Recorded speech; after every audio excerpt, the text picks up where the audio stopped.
Welcome to Betting Bananas with your hosts, the ruthless Elle Wagman, Ryan the Corner Man Quinn, and Dave Van Auken. There we go. All three of us is back. This has been a month in the making. Betting Bananas, UFC Vegas 63. My left, the cornerman, Ryan Quinn. Ryan, how you doing, my man? Fantastic. Best part of the week right here.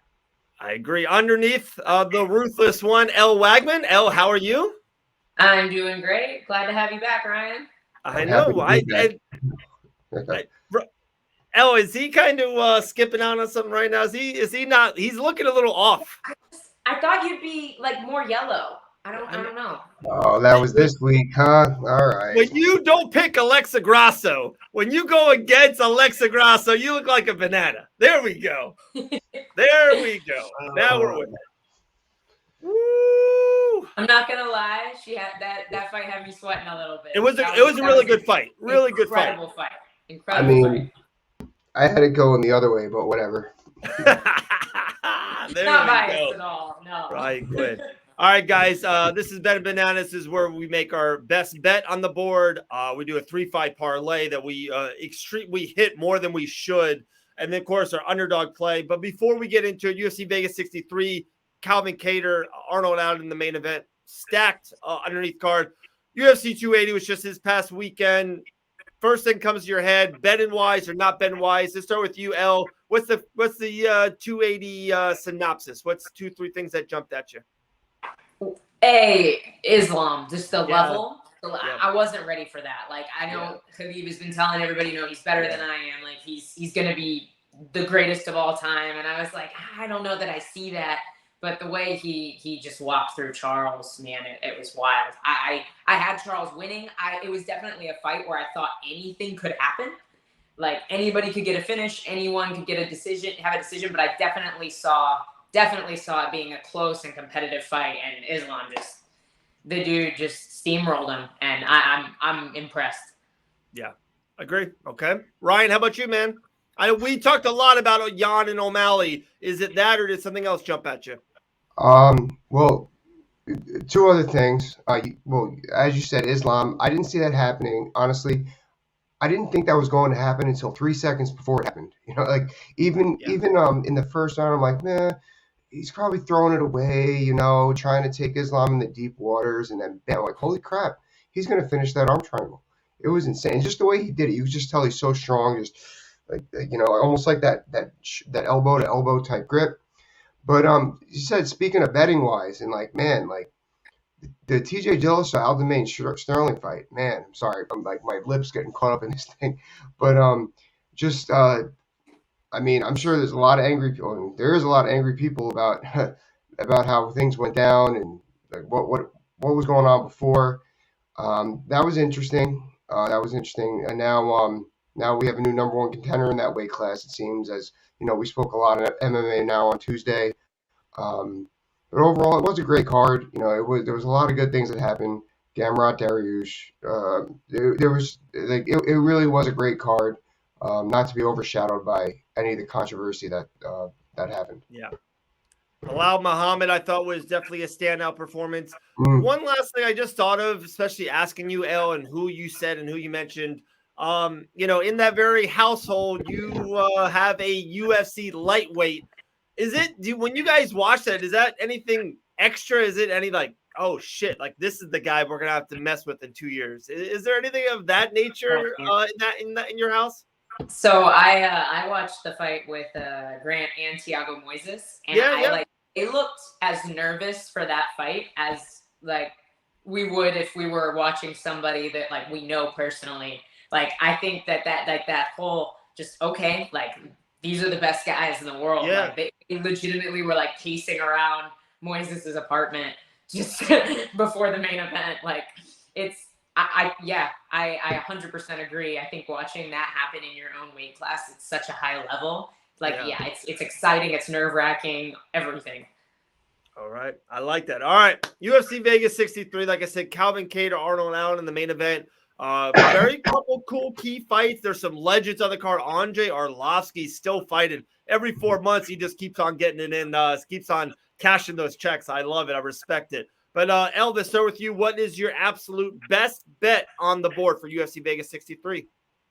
So I've seen a lot of different odds going on with the main event. I've seen Kattar as, I think he was a little bit more of a heavy favorite at first.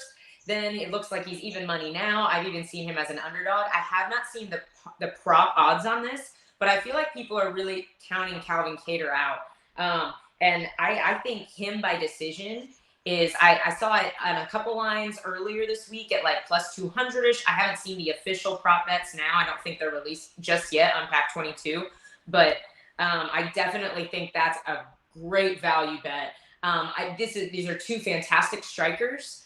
I think Calvin Kattar definitely has the better boxing, more technical boxing, and I think he's a little bit more dangerous on the feet as well. I think Arnold's kicks and I think his grappling, he may have an advantage in that department, but Kattar does not get tired. He definitely has the experience factor for those championship rounds in rounds 4 and 5. Like that 5-round main event is Kattar is no stranger to those 5 rounds. And I really think there's a lot of value in him. Unbelievable. Ryan, I'm telling you, this Elle Wagman, she doesn't even just break down the fights amazing. She even throws in that plug of Pack 22.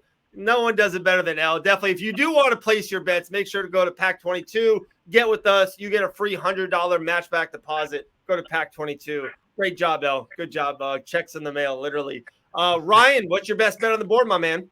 Man, I got to be honest. I purposely stayed away from that fight for 2 reasons. A, I didn't want to talk about the main event right off the bat. There's so much to talk about here. But also, I want to give our audience so much. I want to give our audience more to select from. But I do really like Kattar in that fight, especially I feel like he has the best double jab in the division right now. Like he just knows how to use it to keep length, to cover length. Like, I really liked, and you'll see it on Saturday. You'll see what I'm talking about. But I really like Max Griffin over Tim Means. I feel that they've fought the same level of competition-ish over the last couple of years, where I felt Max was winning those fights, Tim was losing those fights. I don't really feel like Tim has really looked the same since he beat Thiago Alves a few years ago. Tim is a little bit bigger, but I just think that Max has done a lot more with his performance of late. I really like Max Griffin in that fight. I love it. I love it. That's pretty good. And guys, not to go too much on it, we usually do break down the main event at the end. To me, how perfect is what we just saw last week with Belal Muhammad defeating the undefeated Sean Brady and a little bit of a slight underdog. And me and Elle were on the show. We were like screaming at the top of our lungs, guys, lean Belal Muhammad. That was such a great pick. Like Calvin Kattar, Arnold out is like almost the same thing. Like it's right there. Belal has fought the toughest guys in the division, has went the distance, has won some, has lost some, but he's been through these fires. And no offense to Arnold Allen, like Arnold Allen's a stud. This is why it's a great main event. The odds are so damn close. He's undefeated. He's never lost. And there's a lot I love. He just hasn't been through these fires and these tests. I know he lost to Max Holloway. He fought Max Holloway for 25 minutes. Like regardless of what happened, like he has that in his toolbox to kind of go back in when he needs to. And when you don't have it, it's not a hole. Like you don't know you need it until you need it. So it's so funny that it happened last week. I think it's the same exact thing this week. Spoiler alert, I'm huge on Calvin Kattar this week. Huge. All right, underdog play. Elle Wagman, take it away, my friend. I was going through the odds, and I saw that Cody Durden is becoming a really, really big underdog. And I trained with Cody here in Coconut Creek. And, man, Cody is an incredible wrestler. And I do think that this kid that he's fighting, he's powerful. He's definitely dangerous. But he's also, this is on a week's notice. Like, he's coming in as a last-minute replacement. And I think a lot of people are banking on Cody to get tired. Cody's been training, man. He's had a full camp. Like, he's been working. And I don't know that this kid can deal with Cody's wrestling. Cody is a very underrated wrestler, very underrated grappler. And I think there's a lot of value in him. Hugely agree. Ryan Quinn, the quarterman, what's your underdog play? UFC Vegas 63. Khalil Roundtree has been jumping off the page at me for the last few days. I just, I know that. Is he going to be the hammer or the nail? That's his MO, so to speak. But I really feel this is a fight where he could just throw reckless abandon. He can't just run into some Justin Jacoby kicks, but he's got a really solid kickboxing background. But I feel if he just uses his athleticism to win this fight, I'm sorry, this thing is like, but he's. All right, you can take it off. I'm not taking it off. I'm not taking it off. So I really think he should allow himself to be the bully that he can be here, and just make it ugly and get that victory. I love it. I respect it. I'm actually on the other side. I think I'm on Jacoby just a little bit more. And the reason why I say this all the time, I think when we mentioned this about a couple guys, like Roundtree could defeat anyone in the division on his night. Like when he fights his fight, his night, and those leg kicks are his leg kicks, I feel like he could defeat anyone. But like I feel like sometimes he doesn't show up and he can lose to anyone in the division. Like he can lose to regional guys. He just doesn't show. And Jacoby's on this dude. Jacoby's on a kickboxing win streak, a BJJ winning streak, and of course UFC. The guys have lost in 6 years in any mixed martial arts competition. And as long as he's going, you just got to ride that momentum. So I'm kind of on the other side, but that's just me. I'm not. You guys are the experts. I'm the. I talk for a living. So 3-fight parlay. There's a lot of mojo that we've been saying already, and I think Elle's going to go take a couple of those. What's your 3-fight parlay? So the first leg of my parlay is Waldo Cortez Acosta. So he's fighting Jared Vanderaa. I don't think it's a secret that Jared Vanderaa has been pretty disappointing throughout his UFC career. I think he's 1-5, if I'm not mistaken, in the UFC. He just doesn't have much ground game. His striking defense needs some help. And Waldo's he's a very dangerous guy. Obviously, anything can happen at heavyweight, but I think Waldo will put him away. Him winning is the first leg of my parlay. Second leg, I'm going to disagree with you there, Ryan. I actually have Dustin Jacoby over Khalil Roundtree for a couple reasons. Put it on my tab. Everything that Dave just said, I 100% agree with. I think Dustin Jacoby is on an absolute tear. I think him taking some time off from the UFC and coming back in after this huge kickboxing win streak has been amazing for him. I think not only is he just as good at what Khalil Roundtree is good at, but I also think that he's more mentally tough. Like you said earlier, Dave, like Khalil is a wild card. Like I think sometimes he just breaks. And Dustin Jacoby is a guy who can break people. Like he pressures hard. He kicks just as well. He kickboxes just as well as Khalil Roundtree. So I think he's going to get it done. The third leg of my parlay is actually Phil Hawes, who I think is a super underrated dude. I honestly don't like. He's incredibly athletic. He's got good wrestling, good striking, and I think Roman Dolidze has the wrestling. I think he has the grappling, and obviously he has the power as well. But as for like striking technique and striking defense, I think Phil Hawes is going to have that. He's going to have that advantage there. And the dude, like Phil Hawes, has an iron chin. And he has great striking defense. He has really good range control. I think Roman Dolidze is going to have a really hard time closing the distance to set up his grappling. And I think he's going to have a hard time trying to land that one punch. And so I think Phil Hawes is going to edge him out in that one as well. I love it. Do you have any kind of numbers on that or not yet? We can break that down later. No, not yet. Okay. So a little inside scoop with Phil Hawes, kind of fun story. Kill Cliff was redoing their gym. So Phil Hawes went to Orlando's Fusion XL for a huge part of his camp. I met Phil probably a year and a half ago. So I went to Orlando. We just chatted a little bit and, just see how he was doing. Phil Hawes looks like a fucking heavyweight. There's some heavyweights in that room for Fusion XL. There's some legit, professional heavyweights. Phil Hawes is humongous. I do not know how he makes the weight. He's grounded with some of the best ground games like Phil Rowe and Julian Williams. They're the coach of Fusion. I like Phil Hawes a lot. I think he's just rounding up his game. I think he's won 3 out of his last 4 in the UFC. And I know it was a little funky, that last one. He won the fight and kind of got on DC, but Phil Hawes is just a monster. He's well-rounded. It's a good pick. I like all 3. I like that. So 3-fight parlay. The girls will get new shoes. All right, Ryan, let's win some money, brother. What's your 3-fight parlay? I'm going to pick up where you guys left off. I have Phil Hawes by decision. Okay. I think that he does have a little bit of a better striking.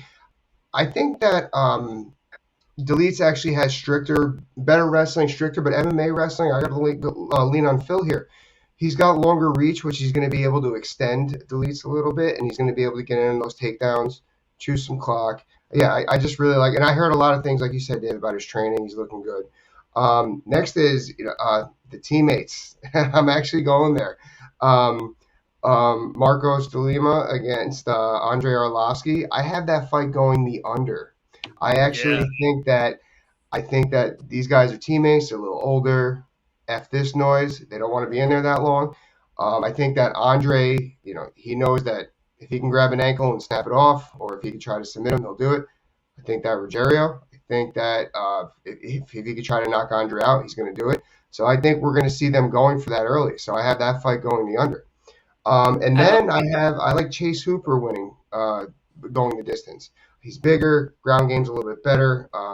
Steve Garcia, he's okay, in his aspect, but I think that that's going to be a very play it safe fight, and I think that Chase has just a little more upside to him. Okay. A lot of that I love. Ryan, that was maybe one of your best handicaps of all time, the Arlovsky and the D-Lam and the under. I love that, and the reason why I love that. Phil Hawes again with it. The only thing I will say this, and I like Chase Hooper. I've talked to Chase Hooper multiple times. I like his vibe. How is that man a minus 300 though favorite in the UFC? Like, the number is outrageous to me. Like, I was real surprised.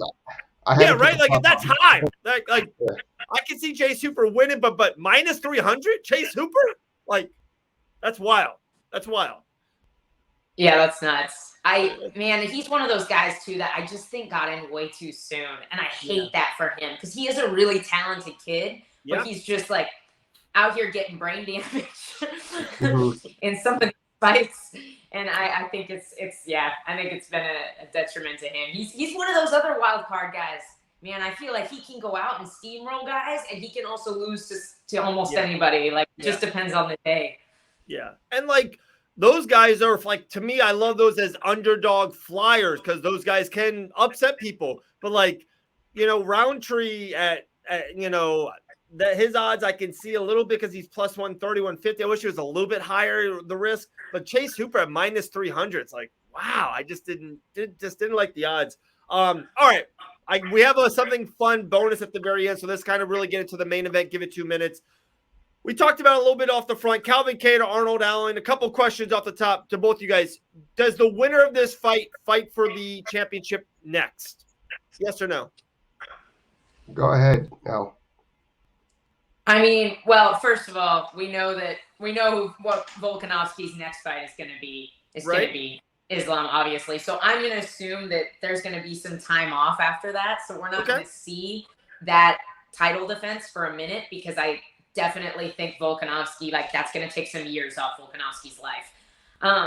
So that's like that fight. I feel like anything can happen in the division between now and when that next title defense happens. So I'm honestly not sure.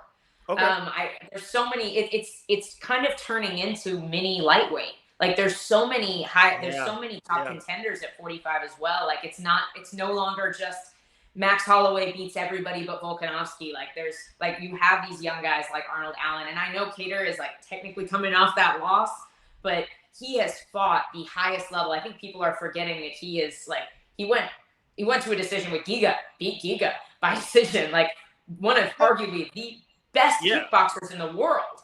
I thought he smashed Giga. Like, he dominated him for multiple rounds. And, like, we just posted that. Do you remember Giga's eye was all bloodied and messed up? I think Calvin Kattar is a monster. He's a monster. He's very savage in there.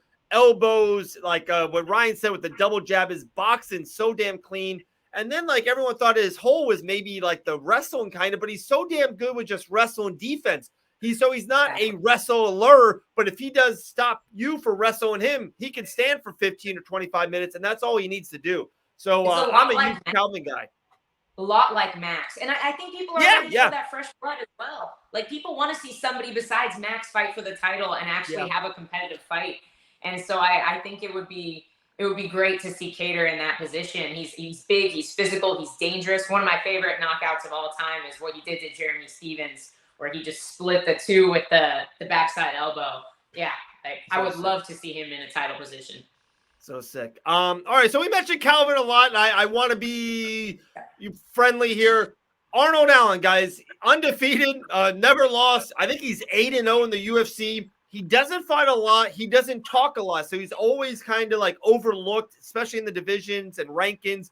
This is a big fight. He's on the poster. He's fighting Calvin Kattar, you know, a borderline UFC Hall of Fame type of guy, you know, one of the staples of the division. If Arnold Allen wins this fight, let's start with you, Ryan. What's next? Like, what happens to him? You know, everything for him in his career. Does he go right there? Is he right there with Yair and Emmett, just kind of like the 1, 2, or 3 best featherweight contenders in the world? Well, I tell you what, I know I said this on Tuesday with you, Dave, on MMA Now. I think that if Kattar wins, I think that he does get the title shot. I think that Allen, they're going to make him get one more. Okay. Now, that being said, the UFC is not shy about interim title fights. And you know, if there is a holdup with Volkanovski going up, I think that a Max Holloway versus Arnold Allen interim title fight, people are going to buy. So I mean, I know Max, you know, he's on a little bit and he's losing, you know, like I think the UFC is not shy about putting people in those title fights, but or somebody else on a win streak. You know, I think that an interim title, it's kind of like the right under for you wrestling fans. It's the Intercontinental title. But I just think that for him to get a shot at Volkanovski, I think that he's going to be 2 away, unless he somehow like does like, remember how Gabriel Gonzaga knocked out Crow Cop? Unless he does something like that on Saturday night, then maybe he could push it through. But I think that kind of like the big mystery here is with the featherweight championship with Volk going up. I would assume, right? I would assume that they're going to make Yair and Josh Emmett the interim championship. I would feel even January or February, I can see those guys as a co-main. I would actually love those guys as a fight night for the championship. That'd be kind of cool. That'd be different, an interim championship on a fight night main event. They should do that. Yeah, and then the winner of this is like kind of they're next. Like you said, like if it is Allen, it could be Allen and Max versus in the winner kind of fights Volkanovski in the summer or, you know, fall. It's kind of so crazy to say that fall 2023, but it's around the corner before you know it. But it is wild. I just think that even I'm picking Calvin to win this fight, and I feel really secure about it. It's a pick 'em fight. They're both at -110 the last time I looked at it, Elle as well. I just think that Calvin's done so much, like Jeremy Stevens and huge pay-per-views. He's fought Giga. I know he lost to Max. That versus Josh Emmett, that fight went either way. It was a very close split decision fight. So like if he wins that fight, maybe Calvin's not fighting Arnold in this spot. It's maybe Josh Emmett fighting Arnold Allen in this spot. So I just think Calvin Kattar is that next step. And if Allen beats him, like, okay, we have ourselves a guy, and that'd be very fun. But all right, this is one of our longer shows. I do have a fun little bonus little question for you guys. I just checked the odds, and I know we might not be super into it, but we have to talk about it. I think we got to give it 2 minutes. Anderson Silva is +175. Jake Paul is -200. He's a 200 favorite over one of the greatest mixed martial artists of my lifetime. Guys, where do you see this fight? Elvis, start with you first. If you had a bet on it, this is a betting show. Do you like Jake Paul -200, or do you like Anderson Silva as a big underdog? I don't know, man. I have this whole phenomenon like blows my mind. Like I didn't think this. Jake is an athlete. Like he's an athlete. Is he gonna beat high level boxers who've been boxing for decades? No, he's not. But the dude is an athlete, and he's huge. Like he's huge. He's physical. He is picking these fights brilliantly. Like whoever is managing him deserves a raise because he has found every big name that is older on the tail end. Like Woodley was the perfect opponent. The dude throws zero volume, which you need for boxing, throws no volume, and is at the tail end of his career. Like he's getting old, you know, like he's just picked these fights perfectly. Like, I don't know. I don't even know. Anderson Silva's a kickboxer. And I thought Michael Venom Page was going to be a way better striker in bare knuckle with Mike Perry. And he looked terrible because he's not a boxer, and bare knuckle makes people look bad for sure. Cause sucks to get your face sliced open. But I honestly don't know. Like my heart wants to say Anderson Silva should trash this kid, but he's also old and like 50. Jake is young and physical, and this is not kickboxing. Like, this is a totally different sport. And I don't even know. I would probably take Jake because I'm tired of being wrong about him. Okay. All right. Ryan, there you go. Elle was on the seesaw a little bit, but she went Jake Paul at the end there. You got Jake Paul minus 200, or do you have Anderson Silva, the greatest middleweight fighter in the history of the sport that we love dear in our hearts? Are we going with the GOAT Anderson Silva? I think that Anderson Silva is not going to get up off the stool after the third round. I think that's no. I think that Jake is in there. You know, like you said, even Anderson's last few fights, like, was he Anderson Silva? You know, like, I remember, granted, he took it on a few days' notice. I remember when he fought Daniel Cormier, it was like, you know, like, it was like he was pulling guard and stuff. You know, I think that this is the show for Anderson. I think that it's a show for Jake too. He's smart, but when he gets in there, Jake wants to win the show. And I think that Anderson, he's done his winning, and now he's starting to get paid. And I got Jake all the way. Yep. I hate it, but I 100% agree with you. Yeah. Oh man. I'm bummed now. I'm bummed. I'm not going to lie to you. This was one of our best shows ever. I thought we laughed. I thought we had great picks. I thought we gave information. And I have to mention Jake Paul and Anderson Silva at the end. And both of you guys went with Jake Paul. Oh, God. Man, that's tough. That's tough. I don't know. I think Anderson, right? Like, I'm leaning Anderson this whole way, literally, until I hear both you guys. I just think he's so long. He lean like – he knows how to box a little bit, like he has done a couple boxing matches, and he just this whole career. I just think that Anderson is so high level, and I know he's old, and I know he's way past his prime, but he's got so much in the jar and so many tools. Like, I think he's gonna beat this kid. Oh man, I thought I was going Anderson. Looking at Anderson's body. Like, looking at Anderson's body, it looks like it's almost like he's going to be fighting in there with a weight vest on too. Like, he's not going to be able to move that way like he used to, because the weight he's carrying, the way he's carrying it. Like, I know he's fought at 205 and stuff, but he's not carrying it the same anymore. Wow. All right. And his tools are for a different sport. You have to remember that too. Like, yeah, of course. This is a different game, and I think people forget that. Like, they're not the same. He has boxing experience. He's got boxing fights. So he's probably more boxing than Jake Paul. But probably like 15 years ago, 20 years ago. So yeah, 20 years ago. Like, he was 15 years ago, he was champion of the world. Yeah. Crazy. MMA champion of the world. So he's got boxing fights, but it's just it's not it's a circus. Crazy. All right. Yeah, that's it. We talked about, we gave it 2 minutes. We're back to Max Payne Griffin in the co-main. Phil Hawes. Andre Arlovsky's on the undercard. This guy I absolutely love. Just an absolute stud, a gem of a fighter. Calvin Kattar's Elle's best bet, unanimous decision. Max Griffin is Ryan's best bet. Underdogs, Cody Dorgan and Kirill Roundtree. 3 fight parlays I like a lot. I'm leaning that Jacoby, Phil Hawes, and Cortez. I like that a lot. That's a really good one. I bet you too, because Jacoby's minus 160. Phil was like minus 130, 150. I bet that's a nice little parlay. That might be in the plus 700-800s. That might be pretty nice. That's good. All right. Any last words? I think we're good. I think we absolutely nailed it. We're done. I'm done. All right, you can take the banana hat off. That's good. We appreciate it. We didn't do any banana bets this week.